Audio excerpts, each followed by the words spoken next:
जय हिंद दोस्त आज गोटे important topic power of education start करवा बर्तमान से पार्लियामेंट पूरा झड़ सृष्टि होची गोटे बहुत बढ़िया एग्जांपल नहीं पूरा दुनिया सबुठार पूरा विश्वर भारतर सबुठार बड़ एग्जांपल भीमराव रामजी आंबेडकर दुनिया डॉक्टर बाबा साहेब आंबेडकर ना जानी बाबा साहेब आंबेडकर कहदेले ही पूरा दुनिया जाने ये एमि सेमती लोक नथिले जड़े महान पुरुष थिले पूरा ऑलराउंडर थिले सब नॉलेज पाखरे जना अर्थशास्त्री थिले राजनीतिज्ञ लेखक समाज संस्कारक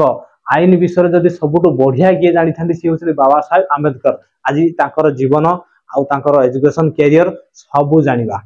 बर्तमान देखिए तांकर प्रारंभिक जीवन तांकर जन्म होची 14 एप्रिल 1891 मध्य प्रदेश महूनगर रे हितिला। महूनगर को बर्तमान डॉक्टर आंबेडकर नगर बोली कहउची सैन्य छाउनी रे हितिला। तांका पितांका ना होची रामजी मालोजी सकपाल आ मांकर ना भीमबाई ये तांका पिता मातांकर 14तम शेष संतान थिले बुझिला किंतु ये तांको कार्यरत ठिकाना जोटी काम करथुले सेही ठिकार ठिकाना किंतु तांकर मूल निवास मूल घर कोठी ना महाराष्ट्र रत्नगिरी जिल्ला रे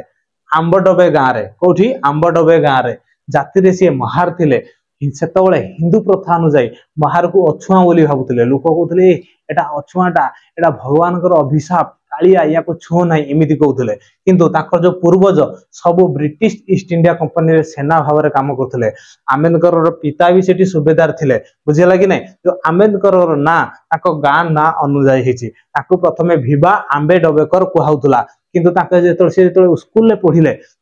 जड़े ताकर ब्राह्मण शिक्षक थिले ताको बहुत भल पाउथिले कहले एटा बहुत बड़ा डिफिकल्ट टाइटल होची एटा काटी दे आंबेडकर कर भिबा आंबेडकर से दिन तो ताको ना स्कूल ना हेगला भिबा आंबेडकर तापर तो से भीमराव जी आंबेडकर हे गले। बर्तमान देखिया बाबा साहेबकर एजुकेशन कैरियर ताको एजुकेशन कैरियर विषय पूरा जानिबा। फास्ट होची एलिमेंटरी अर्थात प्राथमिक शिक्षा 1902 रे पास कले सतरा स्कूल महाराष्ट्र रो तापर मैट्रिक पास कले 1907 रे एलिफेंट स्टोन हाई स्कूल रो तापर इंटर इंग्लिश रे पढिले 1909 रे पास कले एलिफेंट स्टोन कॉलेज रो तापर बीए पढिले मेन सब्जेक्ट ताकर थिला इकोनॉमिक्स आ पॉलिटिकल साइंस 1912 रे पास कले कोठू ना बॉम्बे यूनिवर्सिटी रो तापर मे पढिबा को पळेले ताकर मेन सब्जेक्ट थिला इकोनॉमिक्स ता छडा आ किछि सब्जेक्ट पढथले जेटा सोशियोलॉजी एथिक्स हिस्ट्री 1915 रे पास करथले कोठी कोलंबिया यूनिवर्सिटी न्यूयॉर्क रो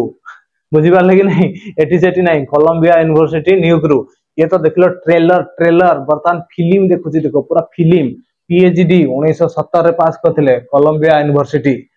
एमएससी 1921 रे London school of economics bar 8 law barrister 8 law ताकू कहा जाय शॉर्टकट रे बार 8 लॉ को हाची 1922 रे ग्रेज इन लंडन रे डीएससी भारतीय लोकों को डीएससी कोन जणा नै डॉक्टर ऑफ साइंस 1923 रे London school of economics LLD 1952 Columbia university DLitt 1953 Osmania university. Baba Saheb पाखर एति की डिग्री थाई कि मध्य से केबे काहू देखियो नतले देखो रे देखो देखो देखो पोस्टर मारचे मो पाखर एति की डिग्री अछि बुझि परले कि नै आंबेडकर को क्वेश्चन पचारिया पूर्व प्रथम निज डिग्री जाई चेक करो तापर जाई क्वेश्चन पचारियो बुझि परले कि नै प्रथम निज दिमाग चेक करो ठीक ठाक अछि नै पागल हो गलणी निज पाखर एति की डिग्री थाई कि मध्य से केबे काहू देखियो नतले सब बड़ सरल नम्र रहउतले। आज जो पार्लियामेंट रो हंगामा चलची प्रथम यही सब जिनस देखी सार तापर जाइए जानिबो बुझिला एतिकी हेला परे भी 2015 रे Columbia University number 1 scholar in the world घोषित करिछि। चिंता करथो भारतर गर्व गौरव बुझिला कि नहीं हमको तो लागुची गुडा सब पागल हे जिवो सब डिग्री देखिले अनपढ़ नेता जदी हेतिवो एमिति लोक को क्वेश्चन पचरा जाय बुझिला। शिक्षा इसे एक शेरनी का दूध है जो पीता है दहाड़ता है।